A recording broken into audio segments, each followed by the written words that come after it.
Baik, bismillahirrahmanirrahim. Assalamualaikum warahmatullahi wabarakatuh. Alhamdulillahirabbil alamin wa bihi nasta'in ala umuri dunya waddin. Wassalatu wassalamu ala asrofil anbiya'i wal mursalin wa ala alihi wa sahbihi ajmain. Rabbi shrah li sadri wa yassir li amri wa hlul 'uqdatam min lisani yafqahu qawli amma ba'du. Selamat sore, ini Bapak Ibu yang insya Allah dirahmati oleh Allah, teman-teman juga, teman-teman Salma dan juga sahabat penerima yang sudah bergabung di Majelis Al-Waf sore hari ini. Alhamdulillah kita dapat berkumpul kembali. Meskipun kalau misalkan akhir-akhir ini kalau kita bicara tentang cuaca dan keadaan sudah mulai masuk bulan berberan, ini artinya udah masuk musim hujan ya. Dan musim hujan ini artinya kita harus menjaga kesehatan lebih ekstra dari sebelumnya karena cuaca dingin ini cenderung membuat tubuh kita menjadi lebih sensitif. Dan salah satu ikhtiar kita untuk menjaga kesehatan adalah dengan memilih makanan-makanan yang tepat, bukan hanya untuk diri kita, tapi juga untuk keluarga. Karena pastinya kita ingin satu keluarga yang sehat, nggak mungkin cuma yang untuk kita sendiri aja. Nah, insya Allah hari ini bersama dengan saya, Alhamdulillah kembali lagi diamanahi sebagai moderator, saya Rasyida Isma, dan hari ini kita akan menyimak materi dari Kariski Leone Harlenita AMDGZ, memilih makanan yang tepat untuk keluarga, karena nantinya kita juga harus tahu persis ya makanan apa sih kira-kira yang cocok untuk kita dan juga untuk keluarga kita, anggota keluarga kita sesuai dengan kebutuhan dan juga bagaimana cara melindungi supaya gizi kita tetap terpenuhi dengan baik.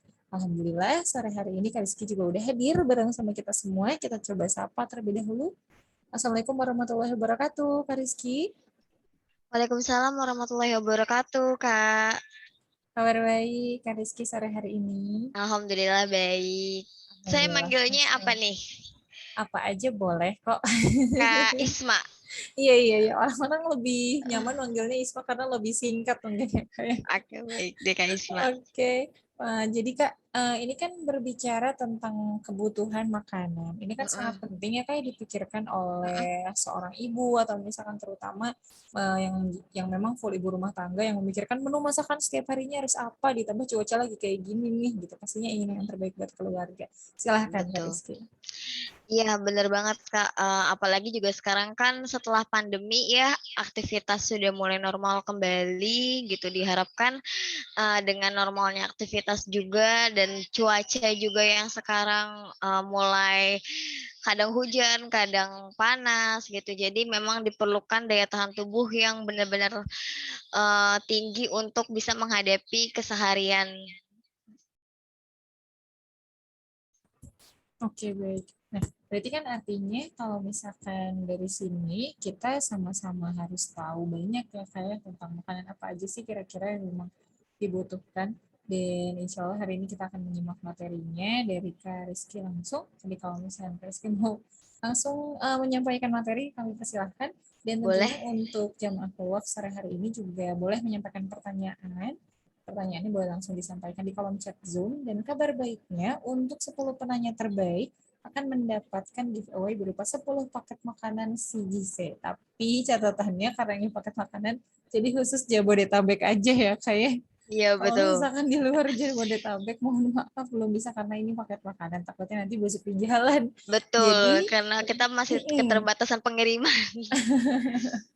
oke, baik. Jadi untuk Anda yang hadir sore hari ini, terutama yang berdomisili di Jabodetabek, boleh disampaikan pertanyaan terbaiknya, dan nanti yang terpilih akan mendapatkan paket giveaway. Silakan, Kak Rizky. Oke, terima kasih Kak Isma.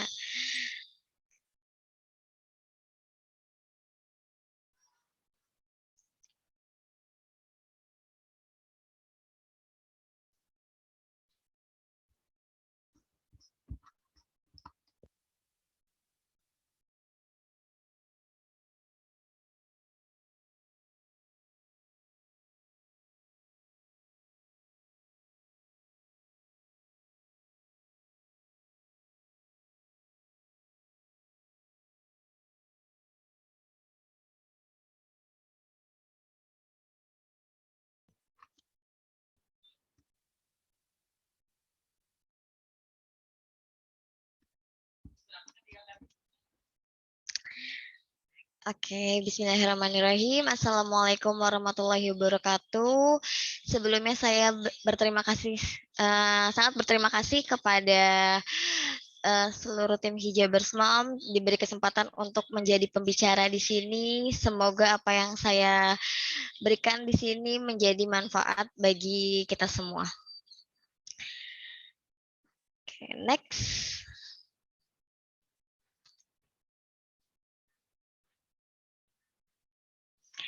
Perkenalkan, nama saya Rizky Leoni Harnelita. Saya lulusan D3 Gizi dari Politeknik Kesehatan Kementerian Kesehatan Jakarta 2. Posisi letak kampusnya ada di Hang Jebat. Sekarang saya bekerja sebagai ahli gizi di Rumah Sakit Umum Daerah Kebayoran Baru di Jakarta Selatan. Berikut adalah data hipertensi, di mana kita bisa lihat dari 25,8% orang yang orang Indonesia itu mengalami hipertensi. Kemudian 1/3-nya itu yang sudah terdiagnosa atau yang sudah ketahuan, dan sisanya itu tidak terdiagnosa atau tidak ketahuan adanya penyakit hipertensi. Sebelumnya saya mau memberitahu dulu kenapa di sini saya bahas hipertensi, karena pada zaman sekarang ini banyak sekali generasi-generasi muda yang sudah terjangkit darah tinggi dan juga diabetes mellitus, nantinya yang akan saya sampaikan pada slide selanjutnya. Kemudian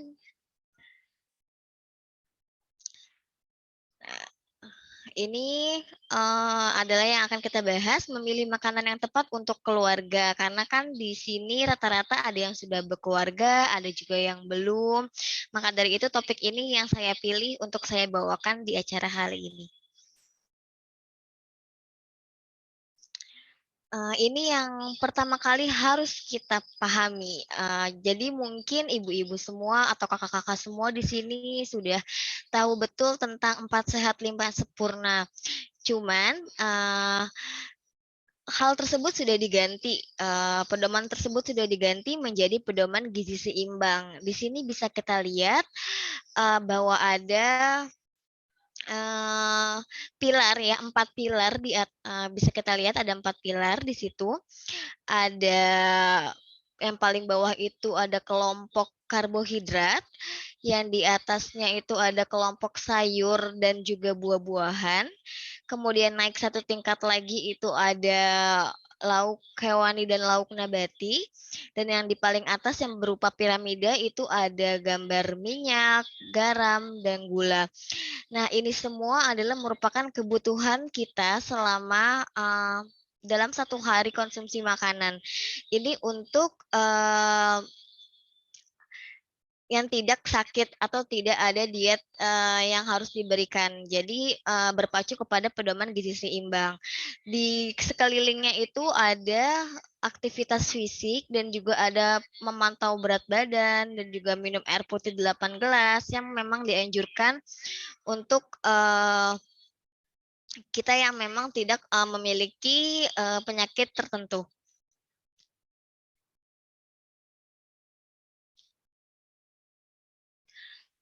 Ini merupakan materi-materi yang akan saya bahas pada kesempatan kali ini.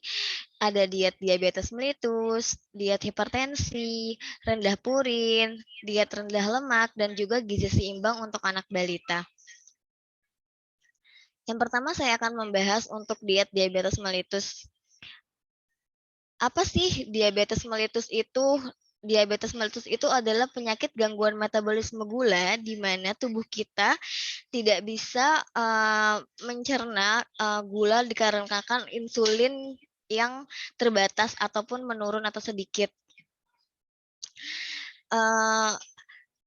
Maka dari itu terjadinya peningkatan kadar gula darah di dalam tubuh kita, sehingga biasanya kalau misalkan orang sakit diabetes itu bilangnya penyakit gula atau gulanya tinggi seperti itu.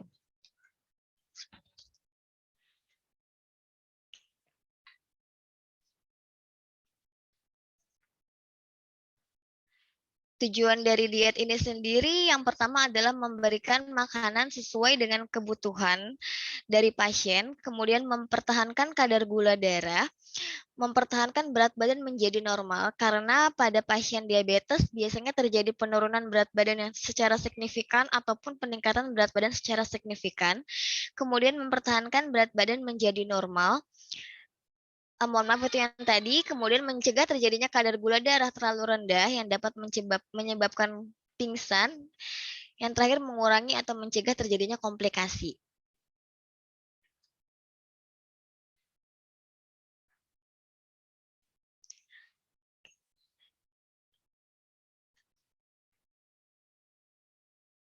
Ini untuk anjuran dari diet diabetes. Sebelumnya, ini untuk karbohidratnya. Karena penyakit diabetes itu terjadi peningkatan gula, maka dari itu yang harus dibatasi adalah konsumsi gula pada tubuh kita. Yang pertama, contohnya dari sumber karbohidrat. Nah, sumber karbohidrat apa saja sih yang harus dibatasi? Jadi bukan sama sekali tidak dikonsumsi, tapi dibatasi. Nah, yang dibatasi adalah sumber karbohidrat seperti nasi, roti, mie, singkong, ubi, dan lainnya. Nah, tetap boleh dikonsumsi namun harus dibatasi. Kemudian untuk protein hewani yang dibatasi adalah yang tinggi lemaknya karena tadi diabetes sendiri bisa menjadi pintu untuk komplikasi ke penyakit-penyakit lainnya. Maka dari itu makanan-makanan yang tinggi lemak sebaiknya mulai dibatasi dan dihindari. Untuk protein nabati tidak ada yang dipantang. Kemudian untuk sayurannya, sayuran semua bisa dikonsumsi. Malah untuk penyakit diabetes, penderita penyakit diabetes biasanya dianjurkan untuk mengkonsumsi 2 jenis sayur, di mana sayur itu memberikan kandungan serat yang tinggi sehingga kita menjadi lebih tahan lebih kenyang untuk tahan lama, jadi tidak merasa lapar dalam waktu yang singkat.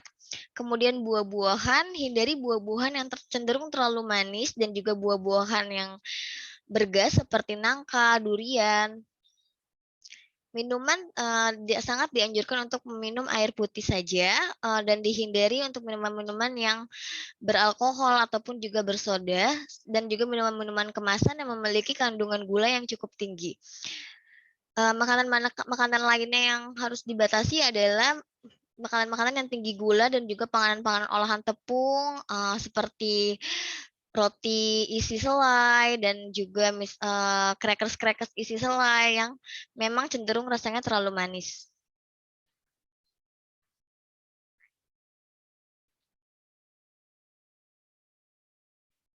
Kemudian kita lanjut ke diet hipertensi.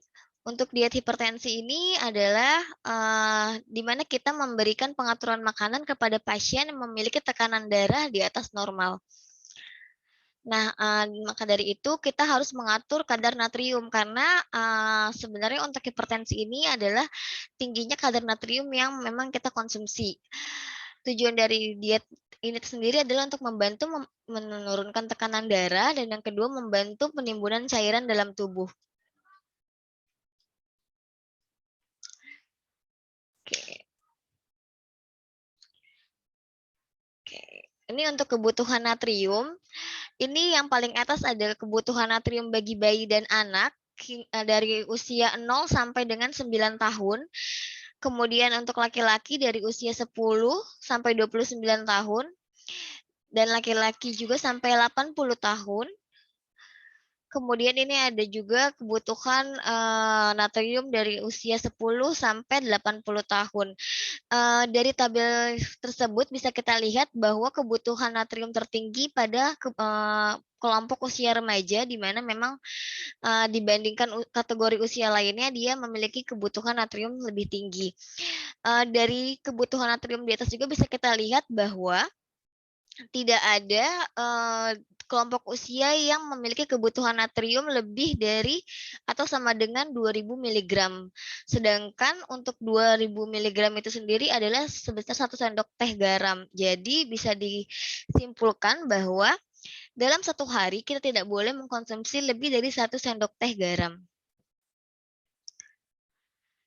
Ini untuk makanan yang dianjurkan pada penderita hipertensi. Yang pertama adalah makanan-makanan yang segar, sumber hidrat arang, protein hewani, nabati, sayur-sayuran, dan buah-buahan yang mengandung banyak serat. Makanan yang diolah yang sedikit menggunakan natrium atau vetsin atau kaldu bubuk. Kemudian protein hewani dibatasi kurang lebih sehari hanya 100 gram. Kemudian bisa juga konsumsi susu segar untuk tambahan kebutuhan kalori, yaitu sekitar 200 mililiter per hari.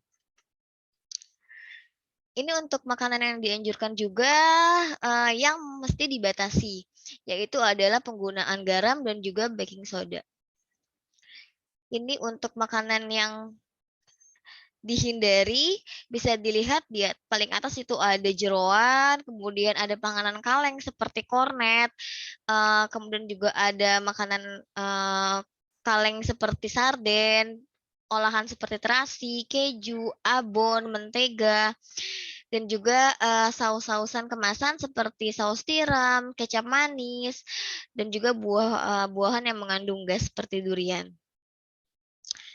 Nah, bagaimana sih cara mengatur dietnya? Yang pertama, rasa tawar bisa diperbaiki dengan menambahkan bumbu-bumbu seperti bawang putih, bawang merah, kemudian juga menambahkan gula pasir, gula merah, yang dimana tidak mengandung natrium. Kemudian makanan biasanya lebih dianjurkan untuk ditumis atau digoreng atau dipanggang walaupun tanpa garam. Dan trik yang selanjutnya adalah kita bisa memberikan garam ketika makanan sudah matang. Jadi makanan sudah matang, kemudian kita kasih garam, baru kita sajikan. Jadi bisa mengurangi kita menambahkan garam yang terlalu banyak ketika proses memasakan. Dan selanjutnya bisa menggunakan garam yang memang rendah natriumnya. Yang selanjutnya kita masuk ke diet rendah purin. Diet rendah purin ini biasanya disebut dengan diet yang diberikan pada penderita asam urat. Nah, apa sih purin itu? Purin ini merupakan hasil metabolisme protein yang dapat membentuk kristal. Maka dari itu biasanya penderita asam urat suka mengeluhkan rasa sakit pada sendi-sendinya karena si purin ini yang tadi sisa metabolisme tadi bisa bentuknya kan seperti kristal, jadi dia bisa seperti menusuk-nusuk bagian sendi-sendi dari si penderita. Kemudian tujuan diet ini apa sih gitu? Untuk menurunkan kadar asam urat dalam darah dan juga memperlancar pengeluaran asam urat. Jadi si asam urat yang menumpuk pada sendi-sendi ini harus dikeluarkan. Maka kalau tidak bisa menjadi batu yang biasa kita bisa sebut dengan batu ginjal. Maka dari itu perlu dikeluarkan oleh cairan ataupun obat-obatan jika diperlukan. Nah, makanan apa saja sih yang dianjurkan gitu? Untuk karbohidrat tidak ada yang dibatasi atau dihindari. Untuk sumber protein yang mulai dibatasi adalah makanan-makanan yang mengandung tinggi lemak hewani yang memang tinggi lemak. Jadi dibatasi kurang lebih 50 gram per harinya. Kemudian untuk nabati juga mulai dibatasi, jadi tidak sebanyak kita pada umumnya konsumsi buat si pasien asam urat ini dikurangi menjadi 25 gram seharinya. Untuk sayur-sayuran, konsumsi sayur-sayuran yang memang tidak mengandung banyak purin, yaitu sayuran-sayuran hijau itu agak dibatasi, seperti daun singkong, bayam, pepaya, daun pepaya. Jadi lebih dianjurkan ke sayur-sayuran seperti wortel ataupun labu air, terong yang memang tidak mengandung unsur warna hijau atau mengandung serat yang tinggi. Kemudian untuk buah-buahan dianjurkan untuk mengkonsumsi buah-buahan yang mengandung banyak air guna memperlancar tadi produksi urinnya sehingga si purin-purin yang menumpuk pada tubuh bisa terbantu keluar oleh urin. Minumannya tentu yang dibatasi adalah minuman-minuman kemasan karena minuman-minuman kemasan itu bisa memperberat kerja ginjal, sedangkan purin yang sudah menumpuk tadi sudah bisa memperberat kerja ginjal. Maka dari itu minuman-minumannya harus dimulai dipantang yang berasa. Jadi dianjurkan untuk minum banyak air putih untuk membantu mengeluarkan si purin tadi. Kemudian makanan berlemak dan bersantan kental, makanan yang digoreng itu juga mulai dibatasi.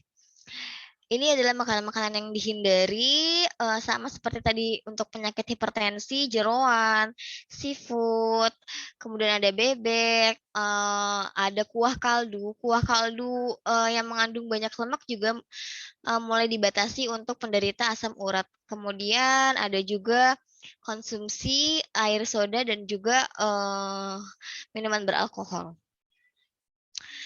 Bagaimana sih cara mengatur diet pada pasien penderita asam urat?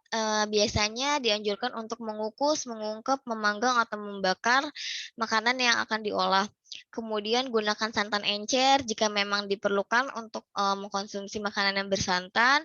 Banyak makan buah-buahan yang mengandung banyak air untuk membantu pengurangan asam urat.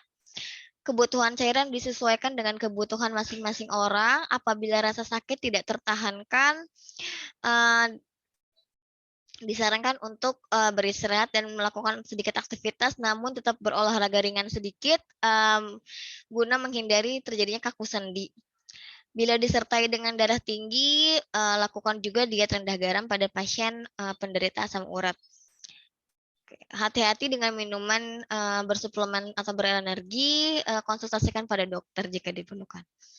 Oke, kemudian kita lanjut ke diet rendah lemak. Apa sih diet rendah lemak?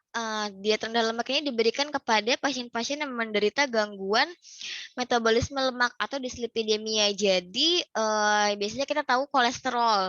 Nah, selain kolesterol itu juga ada LDL, ada juga HDL. Dan juga ada trigliserida. Nah, apa sih yang harus kita ketahui tentang ini? Nah, tujuannya adalah untuk menurunkan kadar kolesterol total, LDL, dan trigliserid, serta membantu meningkatkan kadar HDL. Jadi biasanya pada pasien-pasien penderita gangguan dislipidemia ini, atau yang biasa kita lebih sering kenal dengan kolesterol, jadi kolesterolnya biasanya meningkat, LDL-nya meningkat, trigliseridnya meningkat, sedangkan si HDL-nya ini menurun. Nah, kemudian yang kedua adalah tujuannya untuk menurunkan berat badan pasien bila terlalu gemuk. Biasanya untuk pasien-pasien dislipidemia ini memang pasien-pasiennya cenderung obesitas atau overweight juga. Syarat dietnya apa sih? Energi disesuaikan untuk menurut berat badan dan aktivitas fisik dari si pasien. Protein itu kebutuhannya 10-20% dari total energi. Lemak itu kurang dari 30% dari total energi, diutamakan lemak yang tidak jenuh. Kolesterolnya dibatasi 200-300 mg per hari, dan karbohidrat 50-60% dari total energi. Serat disarankan lebih dari 25 gram per harinya. Konsumsi daging tidak berlemak paling banyak 50 gram per hari, batasi konsumsi kuning telur maksimal 2 kali per minggu, dan konsumsi sayur dan buah-buahan segar. Nah, bagaimana caranya kita untuk mengatasi cara pengolahan pada pasien penderita kolesterol? Gunakan alat masak yang tidak lengket, jadi kita tidak perlu menggunakan banyak minyak pada saat memasak. Kemudian tiriskan minyak bila setelah menggoreng. Jadi setelah menggoreng disarankan untuk meniriskan minyak lagi. Kalau misalkan sudah meniriskan minyak, bisa juga ditiriskan lagi dengan tisu sehingga tidak banyak penyerapan minyak pada bahan makanannya. Kemudian masak makanan dengan lemak yang berasal dari lemak nabati. Gunakan lebih banyak kaldu dibanding minyak. Kemudian buang lemak pada saat memasak kaldu.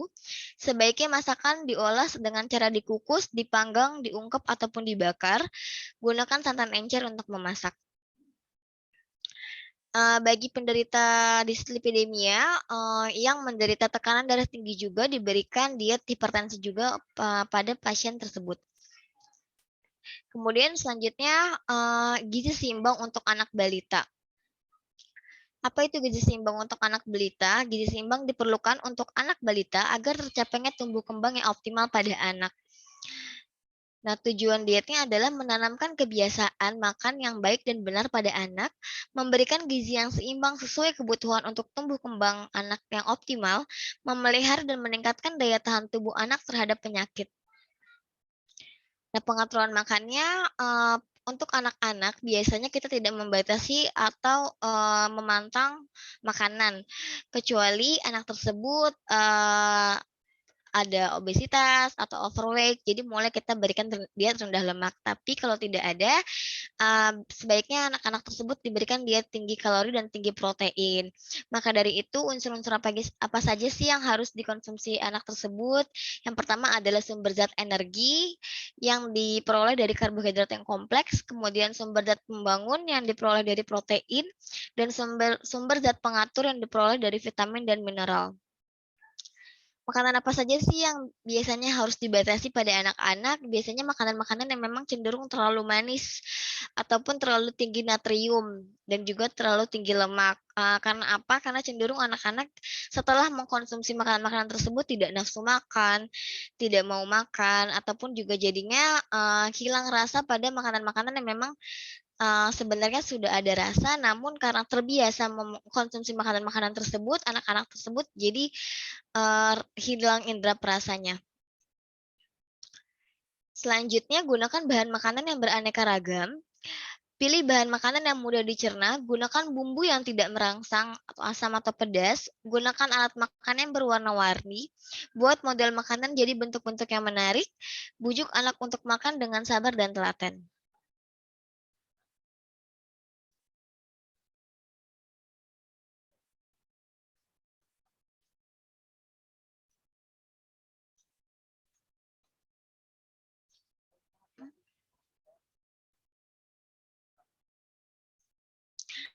Ini merupakan pengaturan makanan bagi anak usia balita. Ini ada 1-3 tahun dan 4-5 tahun. Ini ada pembagiannya mulai dari nasi, daging, lauk nabati, sayuran, buah, ASI jika masih ASI sampai 2 tahun. Kemudian ada susu, minyak, dan gula. Ini untuk konsumsi dalam seharinya.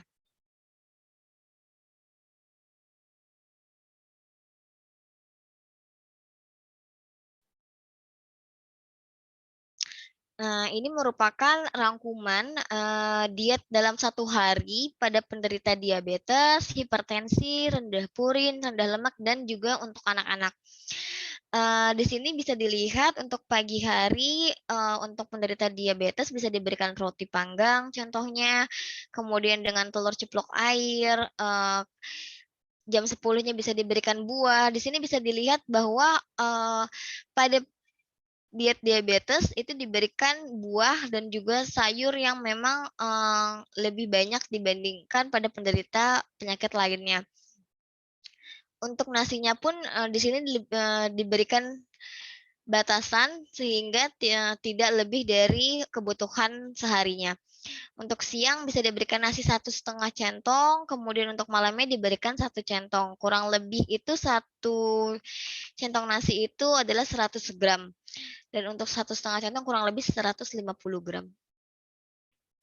Untuk diet hipertensi di sini bisa kita lihat bahwa makanannya lebih ke tumisan dan juga dibakar atau dipanggang serta dipepes yang memiliki banyak bumbu atau rempah-rempahan sehingga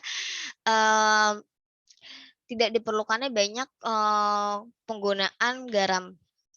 Kemudian untuk yang rendah purin bisa dilihat bahwa di pagi hari tidak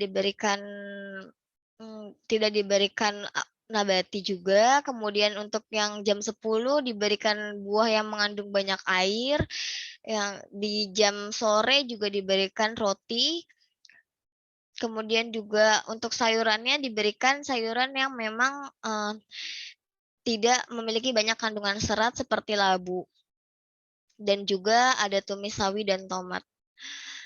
Untuk diet rendah lemak di sini bisa dilihat bahwa pengolahannya lebih dibakar, pepes, dan juga direbus, tidak digoreng.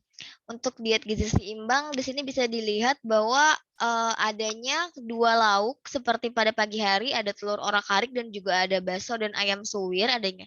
Kemudian untuk jam 10-nya itu ada risoles isi daging sayuran di mana memiliki kalori yang sangat tinggi karena sudah digoreng juga dan juga memiliki isi daging dan juga sayuran.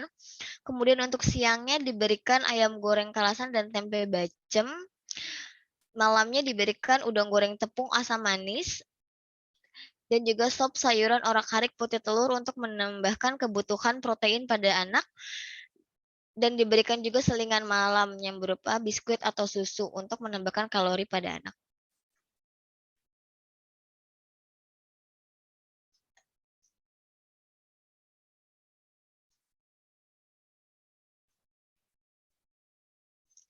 Oke, sekian dan terima kasih. Saya kembalikan kepada Kak Isna.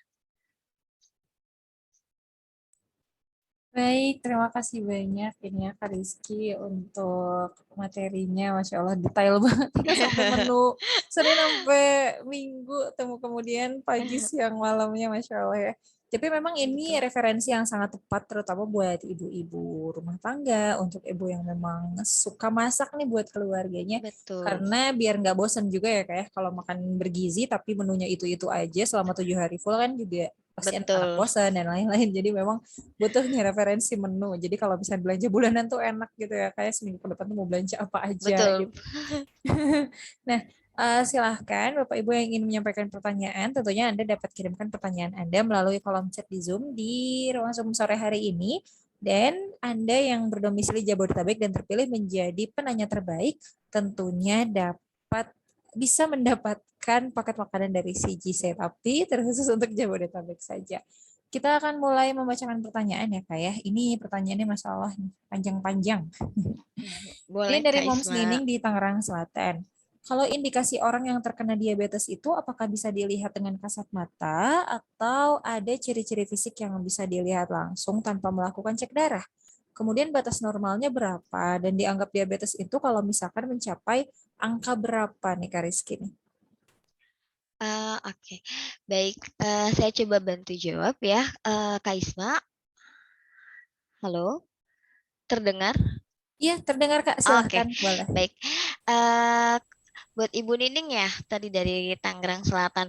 Jadi begini Bu, kalau untuk penderita diabetes itu tidak bisa dilihat dari kasat mata saja. Jadi memang harus dicek nih lewat lewat pengecekan darah gitu. Biasanya selain pengecekan darah juga, mohon maaf, biasanya pengecekan darah ini yang diperlukan adalah untuk mengecek kadar gula dalam darah si pasien tersebut. Nah, yang paling sering dilakukan adalah mengecek HbA1c, nama pengecekannya. Si HbA1c ini biasanya dia bisa menggambarkan kadar gula dalam darah si penderita ini atau orang tersebut dalam 3 bulan terakhir gitu. Nah, kalau gula darah ini kan memang dia sifatnya naik turun ya. Kadang kalau kita habis konsumsi makanan yang terlalu banyak, itu bisa langsung naik gitu. Makanya untuk pemeriksaan kadar gula ini biasanya dilakukanlah pemeriksaan si HbA1c ini. Jadi dia bisa melihat nih dari 3 bulan ke belakang gula darahnya tuh terkontrol atau tidak gitu. Atau cenderung tinggi atau tidak. Kalau memang si kadar HbA1c-nya ini melebihi batas normal, itu bisa dikatakan si pasien tersebut telah menderita diabetes mellitus. Kalau saya tidak salah itu HbA1c itu dia rentangnya di antara 6 sampai dengan 7 gitu. Karena biasanya memang itu kan wilayahnya laboratorium ya Bu ya, tapi setahu saya sih 6 sampai 7 rentangnya. Kalau untuk pemeriksaan kadar gula darah normal sendiri, bagi pasien yang memang sudah menderita diabetes, itu biasanya kadar gula darah puasannya itu kurang dari 100 mg. Gitu. Biasanya kan kalau untuk pasien-pasien diabetes, itu memang dia disarankan untuk puasa dulu sebelum melakukan pemeriksaan darah. Seperti itu. Oke, baik-baik. Makasih banyak nih Kak Rizky Sama-sama, untuk Kak jawabannya. Isma. Nah, selanjutnya ini ada pertanyaan dari Moms Henny di Jakarta. Moms Henny ini punya orang tua yang usianya sudah 80, sudah pernah operasi jantung, dipasang ring, dan suka malas makan ataupun ngemil. Katanya makan sedikit aja udah gampang kenyang. Khawatir kalau suatu hari orang tuanya ini kurang gizi karena porsi makanannya juga paling hanya beberapa sendok. Berat badannya normal sampai saat ini kalau pakai baju kira-kira size M. Apakah ada susu atau vitamin yang aman untuk lansia seperti orang tuanya Moms Henny ini nih Kak? Oke, saya coba bantu jawab ya, Kak. Kalau untuk pada pasien-pasien yang memang cenderung dia konsumsinya tidak bisa banyak dalam sekali makan, itu biasanya kita sebagai ahli gizi memberikan diet yaitu PKTS, porsi kecil tapi sering. Biasanya diberikan pada pasien-pasien yang memang tidak bisa konsumsi makanan secara banyak nih dalam satu waktu gitu. Nah, porsi kecil tapi sering ini apa sih gitu?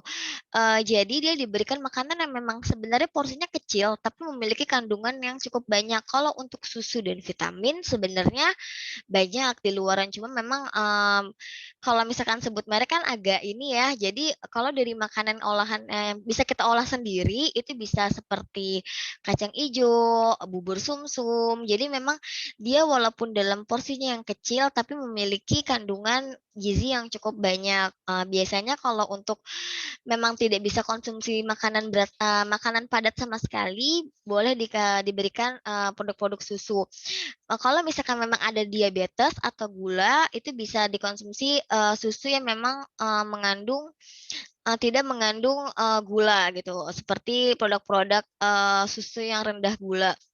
Tapi kalau misalkan tidak ada pantangan bisa dikonsumsi susu apapun yang memang memiliki kalori yang lebih tinggi gitu untuk, tadi ya untuk Ibu Heni. Oke, baik, baik. Jadi memang kalau untuk usia lanjut ini memang ada beberapa hal yang harus diperhatikan ternyata ya. Iya betul. Ini selanjutnya dari Mom Sally di Tangerang. Kalau misalkan ingin memulai diet atau hidup sehat, baiknya kita medical check up dulu atau langsung lakukan saja diet sehat.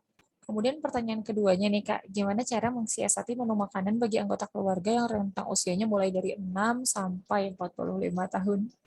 Ini butuh nutrisi yang beda-beda ya Kak ya. Iya betul. Butuh gizi yang beda-beda. Jadi Betul. mensiasatinya menu makanannya gimana nih Kak? Silahkan. Oke, saya bantu jawab. Yang tadi memulai diet ya, sebenarnya sih untuk memulai diet tidak diperlukan medical check up terlebih dahulu. Cuma, ketika kita melakukan medical check up, kita jadi tahu nih, oh ternyata kolesterol saya udah mau mulai masuk ambang batas nih, sudah mau tinggi gitu. Oh, ternyata gula saya kok sudah mulai tinggi nih gitu. Jadi kita lebih bisa concern gitu terhadap diet yang akan kita lakukan gitu. Cuma, maka dari itu biasanya sih memang, diperlukan untuk medical check up terlebih dahulu agar kita bisa lebih tepat sasaran untuk diet yang akan kita, berikan kepada diri kita sendiri, seperti itu. Terus pertanyaan Terus keduanya nih Kak. yang selanjutnya ya, untuk Hmm. pertanyaan keduanya,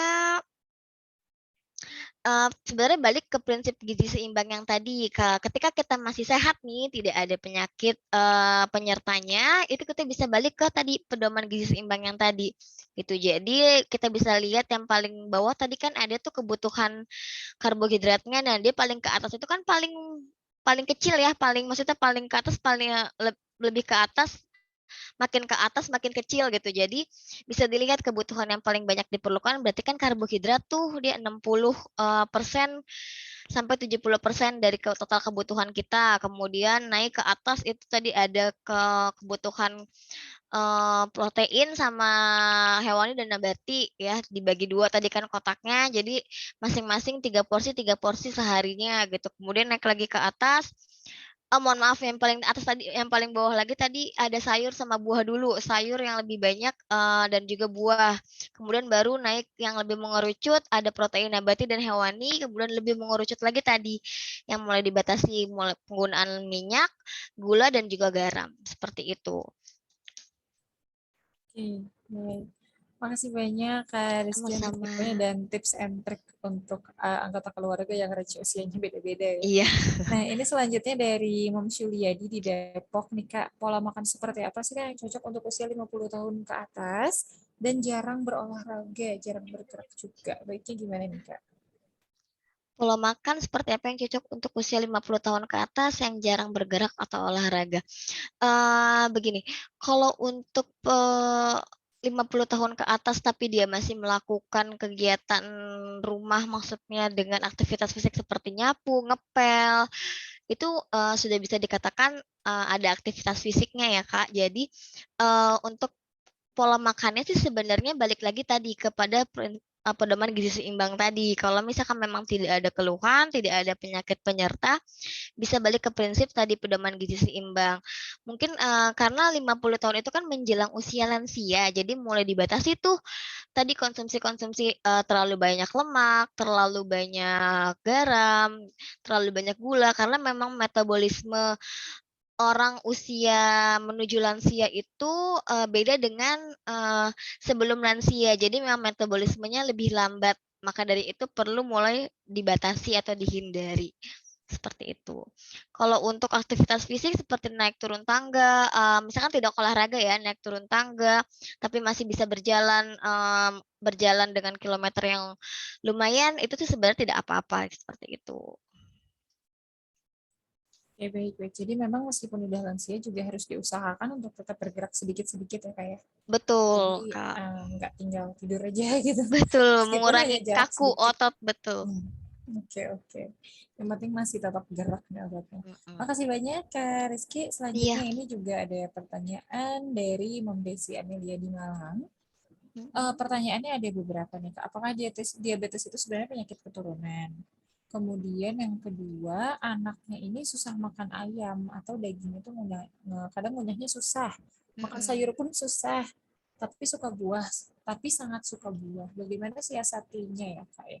Nah, yang ketiga, diet yang baik ini seperti apa untuk suaminya? Karena katanya suaminya sudah tidak mau makan nasi, makanya hanya lauk dan sayur saja. Ini apakah gizinya terpenuhi nih, Kak, kalau misalkan nggak makan nasi? Atau mungkin alternatif karbohidrat mungkin ya, Kak? Silahkan, Kak Rizky. Oke, Ibu Desi, saya coba bantu jawab pertanyaannya. Pertanyaan yang pertama tadi, apakah diabetes itu penyakit keturunan? Karena ayah saya sakit diabetes. Sebenarnya untuk penyakit diabetes ini memang bisa dikategorikan ada penyakit turunannya. Kenapa bisa dibilang ada turunan juga? Kalau sebenarnya lebih ke dari lifestyle atau pola hidup atau gaya hidupnya penderita tersebut. Kadang kan memang dalam satu keluarga itu kan cenderung konsumsinya sama untuk makanannya, pola hidupnya sama, maka dari itu bisa, terjadi, sama-sama, menderita diabetes. Tapi juga untuk diabetes ini sendiri memang terbagi menjadi 2, ada diabetes tipe 1 dan diabetes tipe 2. Kalau diabetes tipe 1 ini biasanya memang, diderita, pada usia yang sangat dini gitu, pada usia yang istilahnya memang masih sangat kecil, masih sangat belia. Jadi, bisa dikatakan ini memang penyakit keturunan seperti itu, atau beresiko menurunkan ke generasi selanjutnya. Untuk yang kedua, anak saya susah makan ayam atau daging, ngunyahnya kadang susah. Oke. Sebenarnya sih untuk, protein ini kan memang tidak bisa tergantikan zat gizinya dengan sayuran atau buah-buahan ya, Bu. Jadi memang harus tetap dikonsumsi. Ketika memang anak cenderung susah, boleh diberikan, penggantinya. Misalkan seperti tadi ayam dan daging kan tidak suka gitu, boleh diganti telur, boleh diganti juga tempe tahu dari nabati. Cuman karena untuk anak-anak biasanya memang disarankan, mengkonsumsi, beraneka ragam makanan, jadi juga makanan hewani juga, nabati juga. Jadi kalau misalkan memang anak agak susah, boleh diselipin, mungkin dibikin nugget atau dibikin martabak, seperti itu. Jadi dimasukkan ke dalam selingan-selingannya. Jadi dia memang porsinya nggak terlalu besar, tapi si anak tetap mau makan, seperti itu. Kalau memang, masih susah juga, frekuensinya dikurangin aja. Jadi misalkan dalam seminggu, mungkin diberikan ayam sama dagingnya hanya 3 hari dalam seminggu gitu. Nanti sisanya boleh diberikan telur atau diberikan, lauk hewan lainnya seperti ikan dan lainnya. Gitu. Kemudian untuk sayur sama seperti tadi sih cara, untuk mensiasatinya boleh seperti diselipkan ke dalam makanan yang lain, misalkan dibikin nugget sayur atau dibikin perkedel sayur seperti itu. Diet yang baik seperti apa? Untuk diet yang baik, tadi balik ke yang awal, itu adalah pedoman gizi seimbang, karena memang sebenarnya yang seimbang adalah yang baik. Jadi kita tetap harus mengkonsumsi, tadi karbohidrat, protein hewani, lemak gitu ya, nabati, dan juga sayur dan buah gitu. Maka dari itu saya juga tadi, di setiap slide tidak memantang. Jadi bukan berarti tidak boleh sama sekali, tapi dihindari. Jadi frekuensinya lah yang dikurangi, bukan tidak dikonsumsi sama sekali gitu. Nah, bagaimana sih kalau misalkan kita tidak makan nasi atau tidak makan karbohidrat terus-menerus gitu ya. Sebenarnya kan, selain nasi karbohidrat banyak ya Bu, ada kentang, roti, kalau ada mie juga, ada pasta, dan kalau misalkan memang tidak mau sama sekali, dikhawatirkan nantinya itu jangka panjangnya akan terjadi ketosis gitu. Jadi ketosis ini apa sih? Eee sebenarnya kan energi yang kita dapat untuk melakukan aktivitas ini tuh dari karbohidrat ya. Nah, ketika kita tidak mengkonsumsi karbohidrat, tubuh kita nih akan kaget gitu. Jadi dia akan mencari, kita harus memecah apalagi nih biar bisa jadi energi gitu. Nah, biasanya mereka memecah seperti protein atau lemak. Nah, kalau sudah memecah protein atau lemak secara terus-menerus, itu nantinya akan terjadi ketosis. Nah, si ketosis ini biasanya akan memperberat kerja ginjal, kerja organ-organ pencernaan dan lainnya. Jadi makanya tidak dianjurkan untuk tidak mengkonsumsi karbohidrat sama sekali dalam jangka waktu yang panjang gitu. Oke, baik. Jadi kalau misalkan untuk balita itu pinter-pinter kita ya kayak Iya benar. berkreasi sebagai ibu Mm-mm, ini masaknya harus yang lebih menarik nih. Nih, kalau benar misalkan banget. tadi untuk orang tua juga tetap kita harus memperhatikan asupan gizi seimbang ya kan, gak mentang-mentang gak Betul. makan nasi lantas karbohidrat Mm-mm, disepelekan, tapi bisa diganti dari sumber karbohidrat lain. lainnya. Nah, ini selanjutnya nih Kak dari Moms Nisa di Depok. Untuk anak balita yang susah makan, bagaimana cara mensiasatinya supaya dapat gizi seimbang? Ini sebenarnya udah sempat terjawab ya kayak barusan ya? Iya, sama yang tadi ya, Kak. Iya, iya betul. Ini mau lebih detail lagi nggak Kak? Atau mau lanjut ke pertanyaan selanjutnya? Mungkin kalau untuk mensiasatinya tadi ya Kak bisa dibikin kayak tadi lebih menarik atau juga kalau untuk misalkan anak sama sekali tidak mau makan gitu ya kalorinya kurang nih gitu. Tadi misalkan kita bikin sup supnya itu udah ada sup ayam terus sayuran itu boleh ditambah lagi seperti minyak gitu kita tambahin minyak buat nambah si kalori anak tersebut karena kan memang cenderung kadang anak-anak makannya agak susah gitu ya. Nah, kita gimana sih caranya biar bisa nambahin kalori? Untuk, triknya sih biasanya kayak gitu, bisa nambahin lemak atau nambahin protein. Kayak tadi misalkan di supnya ditambahin lagi putih telur, kayak gitu sih trik-triknya. Oke, baik-baik. Terima kasih banyak. Iya. Nah, selanjutnya ini ada pertanyaan dari Om Skaryanti di Bekasi. Katanya sudah terkena diabetes, sedangkan di rumahnya ini tinggal juga dengan anaknya yang sedang hamil. Saya jadi bingung masaknya harus bagaimana, karena ibu hamil pastinya harus maksimal gizinya. Jadi solusinya bagaimana? Nih, Kak Rizky nih. Oke, kalau misalkan lagi ada yang diabetes nih, sebenarnya kan diabetes itu yang memang dibatasi sekali kan konsumsi karbohidratnya nih Kak, sumber karbohidratnya. Jadi bisa dibatasi dari konsumsi nasinya dulu. Kemudian untuk pengolahan makanannya, misalkan anaknya kan sedang hamil ya. Hamil itu kan yang diperlukan tinggi kalori, tinggi protein gitu. Jadi sebenarnya sih lauknya bisa sama aja, cuman mungkin anaknya ibunya satu, lauknya anaknya bisa ngambilnya dua kayak gitu. Kalau untuk mensiasati lebih mudahnya. Kalau misalkan memang tidak mau mengganti cara mengolah masaknya gitu. Jadi biasanya sih triknya itu. Jadi porsi makan anaknya memang yang lebih diberikan lebih banyak dibanding si ibunya. Cuman kalau misalkan mau dirubah pengolahannya berarti memang tadi jadi misalkan disisihkan dulu buat ibunya misalkan mau masak sayur nih gitu kan sayur ibunya bening aja nanti anaknya dikasih santan buat kalorinya biar lebih tinggi seperti itu. Oke, baik-baik. Jadi mau nggak mau memang harus dipikirin juga ya, kayak kalau Iya misalnya dengan betul. satu rumah dengan dua kebutuhan yang berbeda. Apalagi ini agak jompang ya, kayak berkebalikan ibu hamil dan yang diabetes. Jadi benar-benar tricky banget ini ya. Betul. Nah, selanjutnya ini juga ada pertanyaan dari eh, Putri Permatasari di Depok. Katanya ayahnya ini hipertensi, katup jantungnya sudah berkurang kesehatannya seiring umurnya karena sudah 81 tahun. Kaki sering kesemutan, sudah dicek ke dokter, syaraf tidak ada masalah. Apakah ada saran makanan untuk mengurangi kesemutan, tapi juga baik untuk hipertensi nih Kak?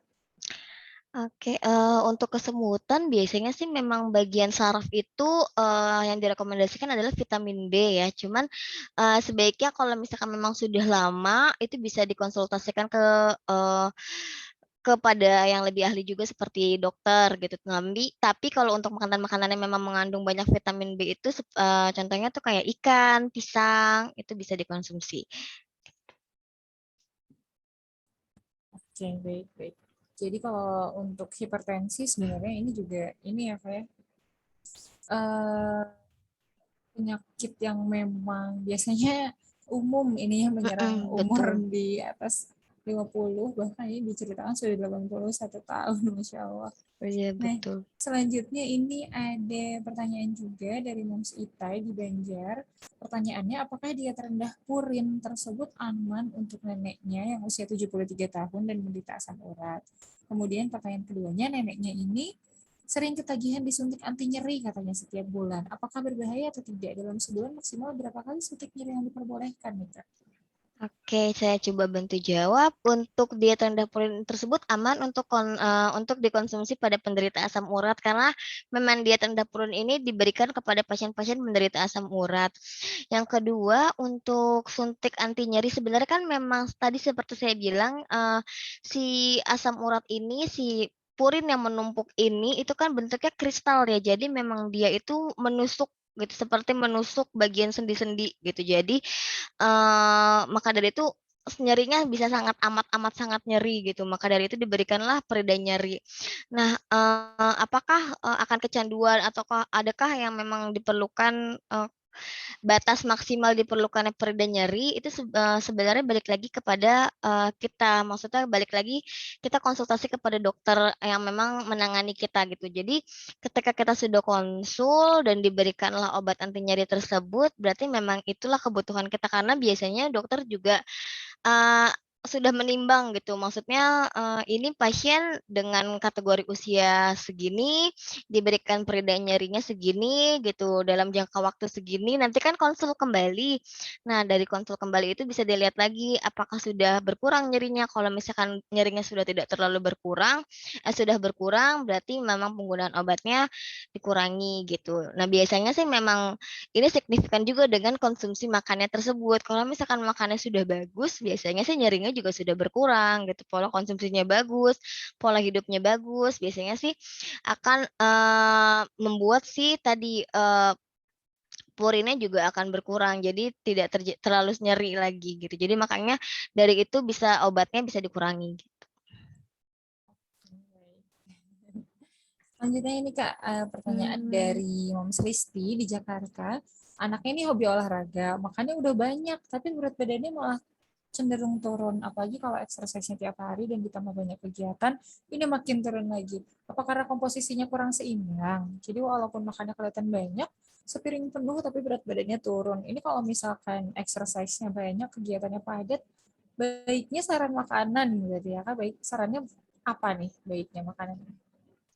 Oke, jadi kalau misalkan memang tadi aktivitasnya banyak, terus makannya sudah banyak, itu perlu dievaluasi lagi, makanan banyaknya ini mengandungnya apa saja. Tadi kan sebelumnya sudah saya jelaskan juga kalau ada beberapa makanan yang memang dia, gemar nih dikonsumsi anak-anak, tapi ternyata kalorinya sedikit gitu. Jadi tidak sebanding dengan aktivitas yang dia lakukan gitu, aktivitas yang banyak, mengeluarkan energi dia. Jadi itu harus di-recall lagi, harus dicari tahu lagi makannya benar-benar udah bener-bener tinggi kalori, udah bener-bener masuk ke dalam kebutuhan dia apa belum gitu. Nah, makanannya apa saja sih yang disarankan, karena aktivitasnya banyak, maka dari itu diperlukan juga kan, kebutuhan energi ya, kebutuhan kalori yang banyak untuk masuk ke dalam tubuh gitu. Ya biasanya sih yang diberikan adalah diet tinggi kalori, tinggi protein.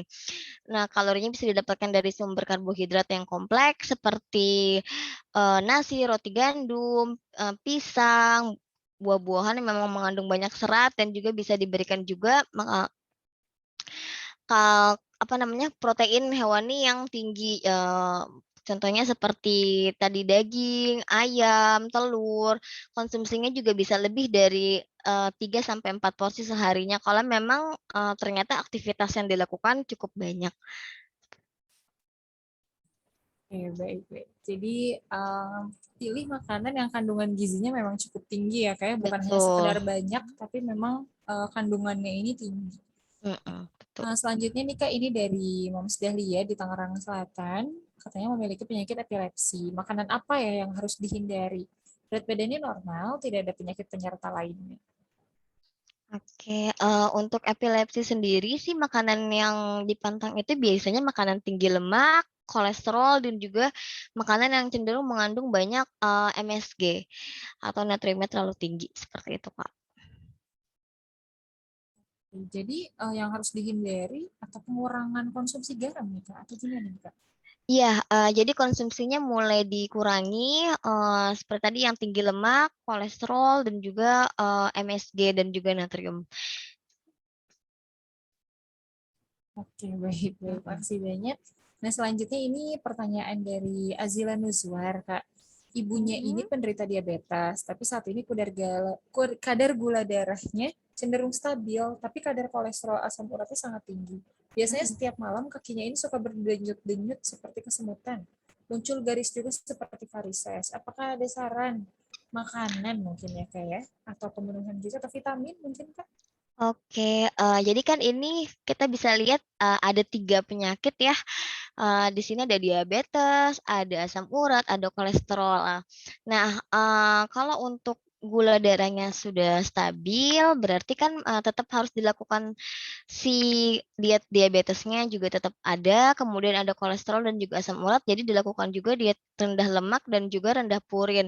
Nah, untuk dapat kalorinya dari mana gitu kan, untuk kalorinya bisa jadi kalau misalkan memang, si kolesterolnya tidak terlalu tinggi, kita bisa pakai, protein hewaninya lebih agak banyak, jadi untuk, tadi menangani si diabetesnya. Tapi kalau untuk asam uratnya lagi tinggi, berarti kan, proteinnya juga harus dibatasi. Berarti kita ambil, eee, dietnya, diet diabetesnya aja. Jadi, proteinnya mulai dibatasi. Jadi, seperti ini, kalau misalkan kesemutan itu kan biasanya timbul, bisa dari gulanya tinggi juga, bisa juga dari si asam urat itu juga. Maka dari itu, perlu dilakukan, diet yang sama. Jadi misalkan, ada 3 nih, jadi diet diabetes juga tetap dilakukan, diet kolesterolnya juga dilakukan, si diet asam uratnya juga dilakukan. Jadi bisa untuk pengolahan masaknya dihindari yang tadi, digoreng, untuk diet kolesterolnya, untuk asam uratnya berarti hindari makanan-makanan yang tinggi lemak, jadi tetap boleh pakai protein, cuman dihindari yang makanan tinggi lemak. Untuk diabetesnya tadi dihindari, makanan-makanan yang cenderung terlalu manis, jadi lebih ke arah mungkin porsi nasinya saja yang dikurangi, seperti itu. Oke, baik.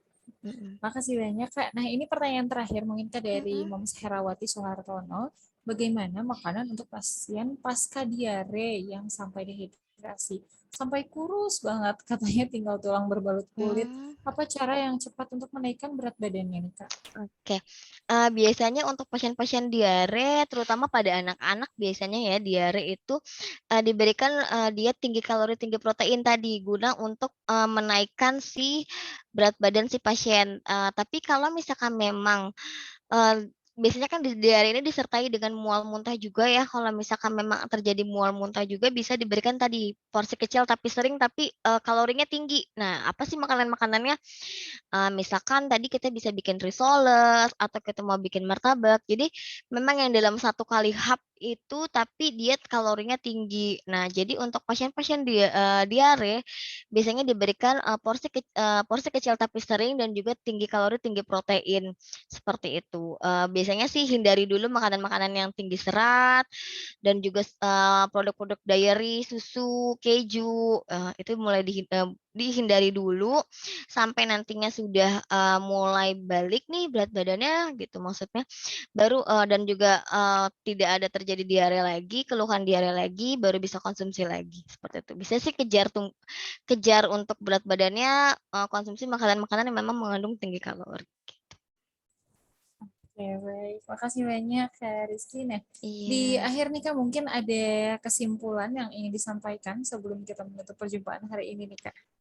Sambil nanti saya Mhm. sambil ngumpulin alamat pemenangnya nih. Oke, baik, Kak. Sebenarnya untuk ini sih dari, pembicaraan kali ini saya ingin menekankan kepada, teman-teman semua, kakak-kakak semua, ibu-ibu semua yang ada di sini bahwa, diet, itu sebenarnya tidak sulit, gitu. Kalau misalkan kita sudah tahu itu sebenarnya bisa dijalankan dengan baik, karena memang sebenarnya tidak ada makanan yang tidak boleh dikonsumsi sama sekali, tapi dihindari atau dibatasi. Nah, untuk, kita yang pada masih sehat bisa beracuan kepada tadi pedoman gizi seimbang gitu, di situ sudah tertera jelas kita harus konsumsi berapa banyak seharinya gitu. Berapa banyak bagian makannya seharinya seperti itu. Dan kalau misalkan memang sudah ada yang sakit atau ada penyakit penyerta, itu bisa melakukan prinsip-prinsip diet seperti yang tadi. Jadi untuk penderita penyakit pun juga masih bisa tetap mengkonsumsi makanan tersebut, namun mulai dibatasi atau pantang, yang mulai tadinya sebulan bisa seminggu sekali, itu jadi sebulan sekali, seperti itu. Jadi lama-lama mungkin tidak mengkonsumsi sama sekali karena sudah terbiasa seperti itu.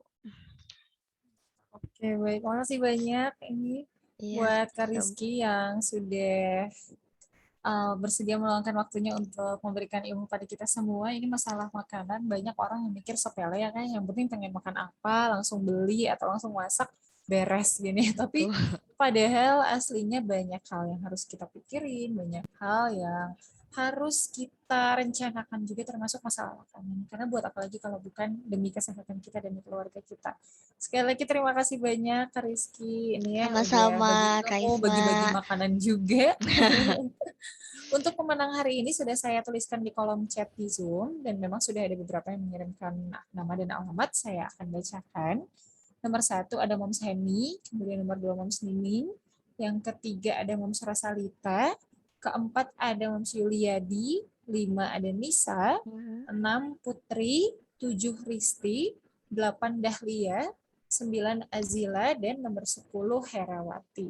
Ini boleh silahkan untuk nama yang ada di kolom chat ini dan juga yang sudah saya sebutkan tadi untuk mengirimkan nama, nomor HP beserta alamat lengkap ke kolom chat ini. Sekali lagi namanya saya sebutkan. Yang pertama ada Heni, kedua ada Moms Nining, ketiga ada Moms Sali, Moms Rosalita, yang keempat ada Moms Yuliadi, 5 ada Nisa, 6 Putri, 7 Risti, 8 Dahlia, 9 Azila, 10 Herawati. Selamat bagi yang terpilih dan insya Allah ini sudah saya pilih Jabodetabek saja nih Kak Rizky nih. Jadi insya Allah selamat menyantap makanan dari CG saya Kak Iya, ya. terima kasih Kak Isma. Kemudian juga saya mau tambah info untuk pembelian CGC di minggu ini itu ada diskon 20%. Terima kasih Kak Isma. Oke, baik. Masya Allah. Ini kalau boleh nih Kak Mm-mm, sambil nunggu alamatnya terkumpul lengkap, si mm-mm. GC ini boleh nggak Kak diceritain sedikit si GC ini tentang apa nih Kak? Makanan apa sih Kak? Gitu. Oke, sebenarnya si JC ini tuh